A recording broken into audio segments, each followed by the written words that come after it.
Hello dear friends, I'm Sahil Roy and welcome back to my YouTube channel AU Commerce Scholar. This is Insurance Mock Test Part 23 and we are going to cover next 25 questions on insurance from question number 551 to question number 575. These questions are important for all those candidates who are going to appear for BCom entrance exam, MCom entrance exam, CRET, NET, JRF, State Eligibility Test as well as for CTET. अगर ये video beneficial लगे तो like और comment जरूर कीजिएगा। Let's begin with our first question. हमारा पहला question number 551 question पूछ रहे हैं Which among the given is not a key component of insurance? इनमें से कौन सा इंश्योरेंस का की कंपोनेंट नहीं है? पहला ऑप्शन इंटरेस्ट, दूसरा ऑप्शन डिडक्टेबल, तीसरा ऑप्शन प्रीमियम, चौथा ऑप्शन पॉलिसी लिमिट। इस क्वेश्चन का सही आंसर है option A interest. Interest is not a की कंपोनेंट ऑफ इंश्योरेंस। इंश्योरेंस में हम इंटरेस्ट नहीं पढ़ते हैं ज्यादा, और अगर प्रीमियम देने में देरी हो गई तो उसमें भी बहुत ही नॉमिनल इंटरेस्ट लगता है, तो इंटरेस्ट के बारे में ज्यादा पढ़ाते भी नहीं। लेकिन की कंपोनेंट में डिडक्टेबल आता है, प्रीमियम आता है, पॉलिसी लिमिट आता है, ये सारी के सारे इंपॉर्टेंट की कंपोनेंट्स हैं। इस क्वेश्चन का सही आंसर है option A interest is not a की कंपोनेंट ऑफ इंश्योरेंस। अगला क्वेश्चन नंबर 552 क्वेश्चन है हमारा The IRDAI has instructed insurance companies to make available a tracking mechanism latest by dash for policyholders to enable them to know the status of their claims. IRDA ने एक trekking mechanism जल्द से जल्द बनाने के लिए कहा है इंश्योरेंस कंपनीज को, ताकि जो पॉलिसी होल्डर्स हैं वो अपने क्लेम का स्टेटस ट्रैक कर सकें। ठीक है, तो ये किस डेट को कंसिडर किया गया था लेटेस्ट बाय? पहला ऑप्शन है 1 जून 2019, दूसरा ऑप्शन 1 मई 2019, तीसरा ऑप्शन 1 अगस्त 2019 और चौथा ऑप्शन 1 जुलाई 2019। इस क्वेश्चन का सही आंसर है the IRDAI has instructed insurance companies to make available a tracking mechanism latest by 1 July 2019 for policyholders to enable them to know the status of their claims. Option D 1 July 2009 is the correct answer for the given question.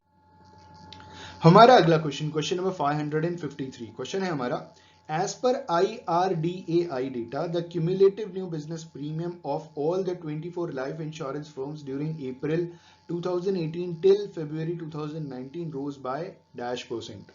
सवाल पूछ रहे हैं कि IRDAI के data के अनुसार अप्रैल 2018 से लेकर के फरवरी 2019 के बीच में जो 24 लाइफ इंश्योरेंस फर्म्स हैं उनका जो क्यूमुलेटिव न्यू बिजनेस प्रीमियम है वो कितना परसेंट बढ़ा? पहला ऑप्शन 9.10%, दूसरा ऑप्शन 8.20%, तीसरा ऑप्शन 7.60%, चौथा ऑप्शन 6.60%। इस क्वेश्चन का सही आंसर है option C 7.60%. As per IRDAI data, the cumulative new business premium of all the 24 life insurance firms during April 2018 till February 2019 rose by 7.60%. Option C is the correct answer for the given question. हमारा अगला question number 554 question है हमारा Which among the following represents a provision or modification to terms of an existing insurance policy to provide additional coverage to the policy? सवाल पूछा जा रहा है कि इनमें से कौन सा, ये जो चार ऑप्शन है ना, इनमें से कौन सा रिप्रेजेंट करता है एग्जिस्टिंग पॉलिसी के मॉडिफिकेशन में या एग्जिस्टिंग पॉलिसी कि कुछ टर्म्स एंड कंडीशंस को आप उसमें परिवर्तित कर सकते हैं, कुछ एडिशनल कवरेज आप जोड़ सकते हैं। तो इनमें से क्या वो रिप्रेजेंट करता है जिसमें आप एग्जिस्टिंग जो पॉलिसी के टर्म्स एंड कंडीशंस है या तो उसको मॉडिफाई कर सकते हैं या उसमें कुछ आप एडिशनल कवरेज जोड़ सकते हैं। पहला ऑप्शन जैकेट्स, दूसरा ऑप्शन राइडर्स, तीसरा ऑप्शन प्रोटोकॉल, चौथा ऑप्शन फेंस। इस क्वेश्चन का सही आंसर है ऑप्शन बी राइडर्स। राइडर ही कंसीडर किया जाता है। राइडर में हम क्या करते हैं कि जो भी एग्जिस्टिंग पॉलिसी है उसमें थोड़ा एडिशनल प्रीमियम देकर के कुछ और कवरेजेस भी ऐड कर लेते हैं। ठीक है, वो नॉर्मल पॉलिसी में नहीं होता, नॉर्मल पॉलिसी में कुछ और हमने पैसे दे दिए एज अ प्रीमियम ऐड कर दिया तो कुछ और रिस्क ऐड हो गया। This is called rider. Option B is the correct answer for the given question. हमारा अगला क्वेश्चन नंबर 555 क्वेश्चन है हमारा how many zonal office of LIC is operational in India? भारत में LIC के कितने जोनल ऑफिस ऑपरेशनल हैं, मतलब काम कर रहे हैं? पहला ऑप्शन 10, दूसरा ऑप्शन 4, तीसरा ऑप्शन 5, चौथा ऑप्शन 8। ठीक है, इस क्वेश्चन का सही आंसर है option D 8। 8 zonal office of LIC is operational in India. Option D 8 is the correct answer for the given question. हमारा अगला क्वेश्चन, क्वेश्चन नंबर 556। क्वेश्चन है हमारा, which among the given insurance company is not the promoter of Agriculture Insurance Company of India Limited? इनमें से कौन सी insurance company agriculture insurance company of India limited की promoter नहीं है? पहला option life insurance corporation of India, दूसरा option है नाबार्ड, तीसरा ऑप्शन है general insurance corporation of India और चौथा united India insurance company limited. इस क्वेश्चन का सही आंसर है option A life insurance corporation of India. Life insurance corporation of India is not the promoter of agriculture insurance company of India limited. ठीक है, option A is the correct answer for the given question. अगला question, question number 557। Question है हमारा, which among the given best represents micro finance? इनमें से कौन सा micro finance को पूरी तरीके से मतलब अच्छी तरीके से रिप्रेजेंट करता है? ठीक है, पहला ऑप्शन लाइफ इंश्योरेंस पॉलिसी, दूसरा ऑप्शन सेल्फ हेल्प ग्रुप, तीसरा option investment in mutual fund और चौथा ऑप्शन यूलिप। इस क्वेश्चन का सही आंसर है option B self help group. Self help group is the best represents microfinance। ठीक है, option B is the correct answer for the given question. हमारा अगला क्वेश्चन, क्वेश्चन नंबर 558। क्वेश्चन है हमारा, identify which of the listed policies is not launched by LIC? आपको identify करना है कि इनमें से कौन सी पॉलिसी LIC द्वारा लॉन्च्ड नहीं है। पहला ऑप्शन जीवन अक्षय, दूसरा ऑप्शन जीवन सरल, तीसरा ऑप्शन जीवन स्वर्ण और चौथा ऑप्शन जीवन आनंद। इस क्वेश्चन का सही आंसर है ऑप्शन सी जीवन Swarn. Jeevan Swarn is not launched by LIC। Option C is the correct answer for the given question. हमारा अगला क्वेश्चन, क्वेश्चन नंबर 559। क्वेश्चन है हमारा, passengers would be able to avail free of cost travel insurance of ₹50 lakh if they book their tickets through the IRCTC. The railway catering and tourism arm has partnered with which insurance company for the service? ठीक है, पहला option भारतीय AXA general insurance, दूसरा है life insurance corporation of India, तीसरा है HDFC life insurance और चौथा है ICICI प्रूडेंशियल लाइफ इंश्योरेंस। इस क्वेश्चन का सही आंसर है option A Bhartiya AXA general insurance. Option A is the correct answer for the given question. ठीक है, IRCTC ने किस कंपनी इंश्योरेंस कंपनी के साथ पार्टनरशिप की है? That is Bhartiya AXA general insurance, option A. हमारा अगला क्वेश्चन, क्वेश्चन नंबर 560। क्वेश्चन है हमारा, insuring lifes insuring future is the punch line of which insurance provider? ठीक है, इंश्योरिंग लाइफ्स और इंश्योरिंग फ्यूचर किस इंश्योरेंस प्रोवाइडर का पंच लाइन है? पहला ऑप्शन SBI लाइफ इंश्योरेंस, दूसरा ऑप्शन HDFC लाइफ इंश्योरेंस, तीसरा option Kotak Mahindra life insurance और चौथा पोस्टल लाइफ इंश्योरेंस। इस क्वेश्चन का सही आंसर है option D postal life insurance. ठीक है, पोस्टल लाइफ इंश्योरेंस का ये पंच लाइन है इंश्योरिंग लाइफ्स इंश्योरिंग फ्यूचर। हमारा अगला क्वेश्चन, क्वेश्चन नंबर 561। क्वेश्चन है हमारा, इनएडिक्वेट insurance coverage held by a policy holder where the limits may not be high enough to cover the full expenses of a claim is known as dash। ठीक है, सवाल ये पूछा जा रहा है कि इनएडिक्वेट कवरेज आप ले रहे हो, मतलब एक पॉलिसी होल्डर ले रहा है इनएडिक्वेट कवरेज। इसका मतलब समझिएगा, इनएडिक्वेट इंश्योरेंस कवरेज का मतलब ये होता है कि अगर प्रॉपर्टी 10 लाख रुपए की है तो आप 6 लाख 7 लाख 8 लाख रुपए का आप इनएडिक्वेट इंश्योरेंस करा रहे हो। तो इस टाइप की जो पॉलिसी होती है उसकी जो लिमिट्स होती है ना, वो इतनी ज्यादा नहीं होती है कि आपके पूरे लॉसेस को वो भरपाई कर सके। ठीक है, तो इस टाइप की पॉलिसी को क्या कंसिडर करते हैं?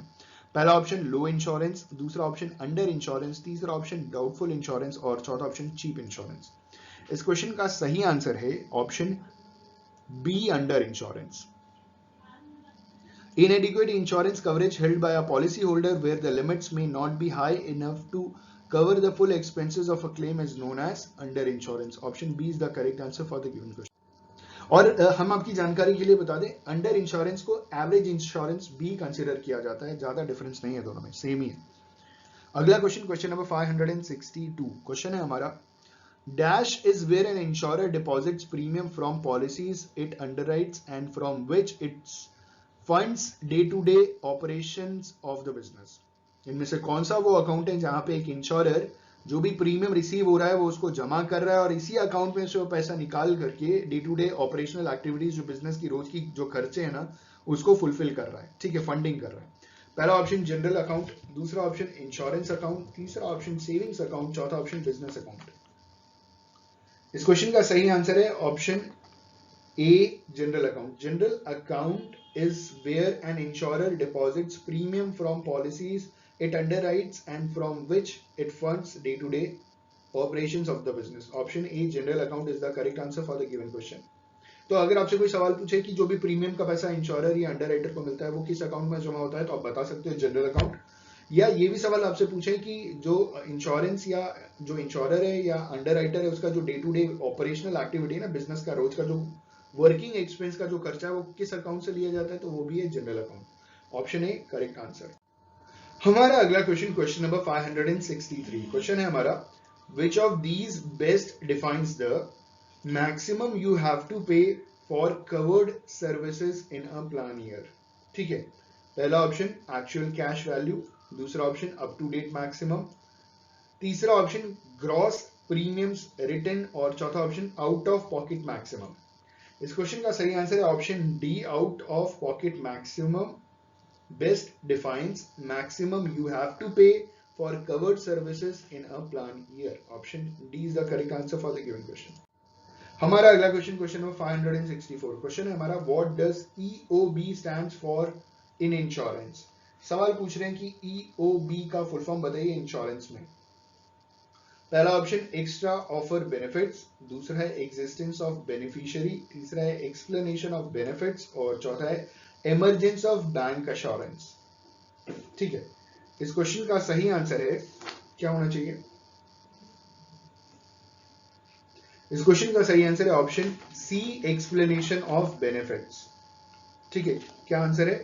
ईओबी का फुल फॉर्म है एक्सप्लेनेशन ऑफ बेनिफिट्स और इसके बारे में हम आपको बताना चाहेंगे एन एक्सप्लेनेशन ऑफ बेनिफिट्स जिसे ईओबी कहा जाता है is a statement sent by a health insurance company to covered individual explaining what medical treatments and services were paid for on their behalf. ठीक है, it is explanation of benefits basically health insurance company देती है. Option C is the correct answer. हमारा अगला question, question number 565. Question है हमारा the period during which claim is not admitted in a health insurance is known as dash. सवाल पूछ रहे हैं उस पीरियड को क्या कंसीडर करते हैं जब हेल्थ इंश्योरेंस में क्लेम को एडमिट नहीं किया जाता. पहला ऑप्शन वेटिंग पीरियड, दूसरा ऑप्शन टर्निंग पीरियड, तीसरा ऑप्शन हॉल्ट पीरियड, चौथा ऑप्शन ग्रेस पीरियड. इस क्वेश्चन का सही आंसर है the period during which claim is not admitted in a health insurance is known as waiting period. Option A waiting period is the correct answer for the given question. उसे waiting period consider किया जाता है.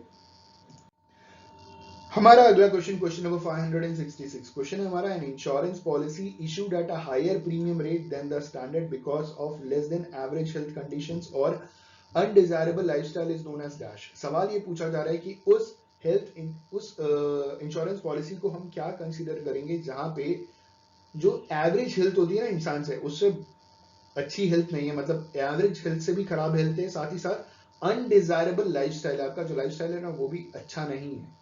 ठीक है, ऐसा lifestyle है जिससे as कम ही होती है. तो ऐसी जो पॉलिसीज इशू की जाती है ना, ऐसे लोगों को जो पॉलिसी इशू की जाती है उनका जो प्रीमियम दर होता है ना, प्रीमियम रेट होता है वो स्टैंडर्ड जो प्रीमियम होता है उससे हायर होता है. तो इस टाइप की पॉलिसी को क्या कंसिडर करते हैं. पहला ऑप्शन लॉस पॉलिसी, दूसरा ऑप्शन रेटेड पॉलिसी, तीसरा ऑप्शन विथ प्रॉफिट पॉलिसी और चौथा ऑप्शन सिस्टमैटिक पॉलिसी. तो इस टाइप की पॉलिसी को कंसिडर करते हैं rated policy. Option B is the correct answer for the given question. हमारा अगला क्वेश्चन, क्वेश्चन नंबर 567. क्वेश्चन है हमारा the duration of period during which an insurer has the right to investigate the policy and decide upon the claim is called dash. सवाल पूछा जा रहा है कि वो ड्यूरेशन क्या कहलाता है जिस ड्यूरेशन में इंश्योरर के पास पूरा राइट है, पूरा अधिकार है कि पॉलिसी को इन्वेस्टिगेट करे और क्लेम को मतलब डिसाइड करे क्लेम देना है कि नहीं देना, देना है तो कब देना है, कितना देना है, वो पूरा का पूरा डिसीजन ले. तो उस ड्यूरेशन ऑफ पीरियड को क्या कंसीडर करते हैं. पहला ऑप्शन वेटिंग पीरियड, दूसरा ऑप्शन फाइनाइट पीरियड, तीसरा ऑप्शन रिकपमेंट और चौथा ऑप्शन कंटेस्टेबल पीरियड। इस क्वेश्चन का सही आंसर है ऑप्शन डी, कंटेस्टेबल पीरियड। उस पीरियड को कंसिडर किया गया है contestable period. Option D is the correct answer for the given question. अगला क्वेश्चन, क्वेश्चन नंबर 568। क्वेश्चन है हमारा, which class of policy holders pay generally higher insurance premium. ठीक है, which class of policy holders को generally ज्यादा premium देना पड़ता है। पहला ऑप्शन फीमेल, दूसरा ऑप्शन मेल, तीसरा ऑप्शन चिल्ड्रन, चौथा option there is no such distribution. इस क्वेश्चन का सही आंसर है ऑप्शन डी, मेल। ठीक है, male policy holders has generally higher insurance premium. जो पुरुष होते हैं, मेल्स होते हैं, उनका जो प्रीमियम है वो कंपैरेटिवली ज्यादा होता है। अगला क्वेश्चन, क्वेश्चन नंबर 569। क्वेश्चन है हमारा, suppose an individual purchase mortgage life insurance and is paying down the principal, what will happen to his coverage. सवाल पूछ रहे हैं कि सपोज कीजिए कि एक इंडिविजुअल ने परचेज किया मॉर्गेज लाइफ इंश्योरेंस और वो पे कर रहा है, पेइंग डाउन द प्रिंसिपल, वो प्रिंसिपल पे कर रहा है। What will happen to his coverage, उसकी कवरेज को क्या होगा। पहला ऑप्शन डिक्रीज, दूसरा ऑप्शन नो चेंज, तीसरा ऑप्शन इंक्रीज, चौथा option can not be determined. इस क्वेश्चन का सही आंसर है ऑप्शन ए, डिक्रीज। एक इंडिविजुअल परचेज करता है मॉर्गेज लाइफ इंश्योरेंस और वो क्या कर रहा है कि प्रिंसिपल को पे करता चला जा रहा है, तो उसके कवरेज का क्या होगा, डिक्रीज होता चला जाएगा। Option A is the correct answer. अगर किसी क्वेश्चन में दिक्कत आती है तो प्लीज कमेंट जरूर कीजिएगा, हमें इंतजार रहेगा आपके कमेंट का। अगला क्वेश्चन, क्वेश्चन नंबर 570। क्वेश्चन पूछ रहे हैं कि HMOs are a type of health insurance plan. Here HMO stands for, HMO का फुल फॉर्म पूछ रहे हैं। ठीक है, पहला ऑप्शन हेल्थ मैनेजमेंट ऑब्लिगेशन, दूसरा ऑप्शन हेल्थ मेडिकेयर ऑफिस, तीसरा ऑप्शन हेल्थ मेंटेनेंस ऑर्गेनाइजेशन और चौथा ऑप्शन हेल्थ मॉनिटरिंग अम्बड्समैन। इस क्वेश्चन का सही आंसर है HMO are a type of health insurance plan. Here HMO stands for Health Maintenance Organization. Option C is the correct answer for the given question. ठीक है, option सी सही जवाब। अगला question, question number 571। Question है हमारा, BCAR is a rating agency that focuses on the insurance industry. What does R stands for in BCAR? ठीक है, सवाल पूछ रहे हैं कि BCAR एक रेटिंग एजेंसी है जो इंश्योरेंस इंडस्ट्री में रेटिंग करती है। ठीक है, ग्रेडिंग देती है, रेटिंग करती है, कौन सी कंपनी अच्छी है, कौन सी फर्जी है, सारा काम ये करती है। सवाल पूछ रहे हैं कि BCAR में आर का फुल फॉर्म बताइए। पहला ऑप्शन रेटिंग, दूसरा ऑप्शन रेशियो, तीसरा ऑप्शन रिलेटिविटी और चौथा ऑप्शन रेट। इस क्वेश्चन का सही आंसर है ऑप्शन सी, रिलेटिविटी। ठीक है, अब मैं आपको बता दूं, best capital adequacy relativity BCAR का फुल फॉर्म है। क्या है full form? Best capital adequacy relativity, and it was developed by AM Best, a rating agency that focuses on the insurance industry. BCAR depicts the quantitative relationship between an insurance company's balance sheet strength and its operating risk. ठीक है, option C relativity is the correct answer for the given question. अगला question, question number 572। Question है हमारा, dash is a basic measure of how financially sound an insurer is and its ability to pay claims. इनमें से कौन सा एक basic major है जो ये दर्शाता है कि एक इंश्योरर फाइनेंशियली साउंड है और उसके पास एबिलिटी है, कैपेबिलिटी है कि वो क्लेम्स को पे कर सके। पहला ऑप्शन कवर्ड रेशियो, दूसरा ऑप्शन incurred claim ratio, तीसरा ऑप्शन प्रेफरेंस रेशियो, चौथा ऑप्शन सॉल्वेंसी रेशियो। इस क्वेश्चन का सही आंसर है option D, solvency ratio. Solvency ratio is a basic measure of how financially sound an insurer is and its ability to pay claims. ठीक है, option D is the correct answer for the given question. अगला question, question number 573। Question है हमारा, insurance companies limit their losses by not taking on certain risks that are very likely to result in a loss. Such risks are known as dash. पहला option horizontal risk, दूसरा option अनइंश्योरेबल risk, तीसरा है concentration risk और चौथा है longevity risk. इस question का सही आंसर है, देखिए सवाल ये पूछा जा रहा है कि इंश्योरेंस कंपनी लिमिट कर देती है, limit their losses by not taking on certain risk. वो कुछ रिस्क खुद नहीं लेती, वो लिमिट कर दी है। दुनिया में हर एक जो भी पेरिलेस, सबका इंश्योरेंस कंपनी नहीं करती, तो कुछ चीजों को उसने लिमिट करके रखा है, कुछ रिस्क को खुद नहीं लेती, that are very likely to result in a loss, जिससे बहुत अच्छी खासी हानि हो सकती है। इस टाइप के जो रिस्क है इसे क्या कंसिडर किया गया है, इसे कंसिडर करते हैं ऑप्शन बी अनइंश्योरेबल रिस्क। क्या कंसिडर करते हैं? Option B uninsurable risk. इसको अनइंश्योरेबल रिस्क कंसिडर किया जा रहा है, जो इंश्योरर भी रिस्क लेने से कतराता है। हमारा अगला क्वेश्चन, क्वेश्चन नंबर 574, क्वेश्चन है हमारा, the tax imposed by each state on gross premium written by insurers to risk located in that state is known as premium tax, insurance tax, policy tax, indirect tax। इस question का सही answer है option ए premium tax. इसे क्या consider करते हैं? Premium tax consider करते हैं। आखिरी क्वेश्चन, क्वेश्चन नंबर 575, क्वेश्चन है हमारा, the annuity that pays periodic income over the life of an annuitant and stops only with his or her death is called time annuity, fixed annuity, pure life annuity और subsequent annuity। इस question का सही answer है option C pure life annuity. आपको मालूम है ना annuity क्या होता है? एन्युटी एक तरीके का पीरियोडिक इनकम होता है एन्युटेंट के लिए, और वो जैसे ही एन्युटेंट की डेथ होती है ये पीरियोडिक पेमेंट खत्म हो जाता है। तो इस टाइप की पॉलिसी को क्या कंसीडर करते हैं? तो इस टाइप की पॉलिसी को बोलते हैं pure life annuity. Option C is the correct answer for the given question. I just hope and believe कि 25 क्वेश्चन भी आपके लिए बहुत बेनिफिशियल रहे होंगे और आपको बहुत कुछ सीखने को मिला होगा। वीडियो पसंद आए तो लाइक शेयर कमेंट करना ना भूलें। Thank you so much, all the best for your examinations.